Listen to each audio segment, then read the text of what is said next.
Hindi lamang po ibinalik sa serbisyo si Superintendent Marvin Marcos. Posible pa raw na ma-promote ang pangunahing inireklamo kaugnay po sa pagkamatay ni dating Albuera Mayor Rolando Espinosa. Balitang hatid ni Jam Sisante. Murder ang unang reklamo laban sa grupo ni Superintendent Marvin Marcos sa pagpatay daw kay Albuera Mayor Rolando Espinosa. Ang murder complaint naging homicide. Nagpiyansa, ibinalik sa serbisyo. Matapos ng 6 na buwan, pwede pa raw itong ma-promote sa Senior Superintendent o Full Colonel, isang hakbang layo para maging Chief Superintendent o General. If he is not disqualified, Your Honor, then he's qualified. he can be qualified. So kaya nga, we're looking at Senior Superintendent Marcos 6 months from now. Because yun ang parang residency requirement, di ba? Sa isang Yes, position. Your Honor. I suspect now that the reason why he was given that position is for him to get promoted. Sabi ni De La Rosa, pinamuno niya si Marcos ng CIDG Region 12 dahil yun ang bakanteng posisyon.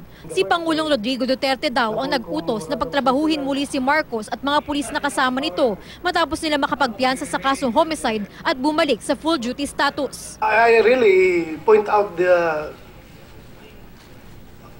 out to him na mukhang mainit pa yung issue, sir.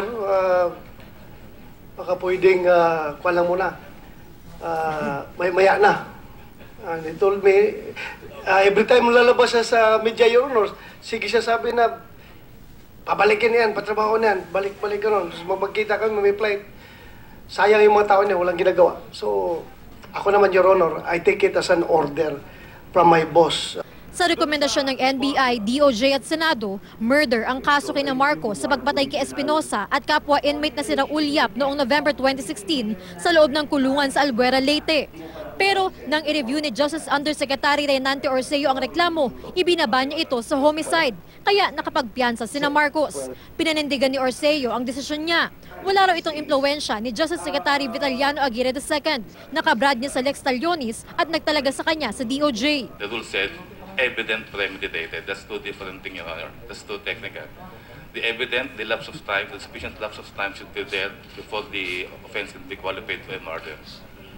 And that's what I found that that's lacking in the panel of prosecution's report. Secretary Aguirre, did he ask you why is it so different from the reports? None at all, Your Honor. He didn't even intervene in the draft of that resolution. You are not credible.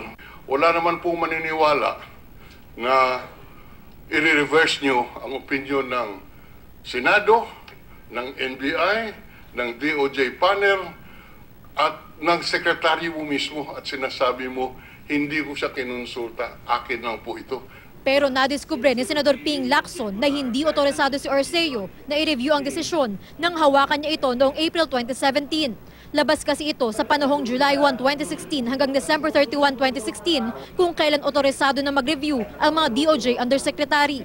Bukod sa kasong kriminal na hinaharap ni Marcos sa korte, may 4-month suspension siya sa PNP na hindi pa mapatupad dahil sa inihaing motion for reconsideration. Hindi pa dito nagtatapos ang pagkwestiyon ng Senado sa pagbabalik serbisyo ni na Superintendent Marvin Marcos. Posibleng ipatawag naman sa susunod na pagdinig si DOJ Secretary Vitaliano Aguirre upang mas bigyang linaw kung bakit homicide lang ang isinampang kaso laban sa mga pulis. Jam Sisante, GMA News.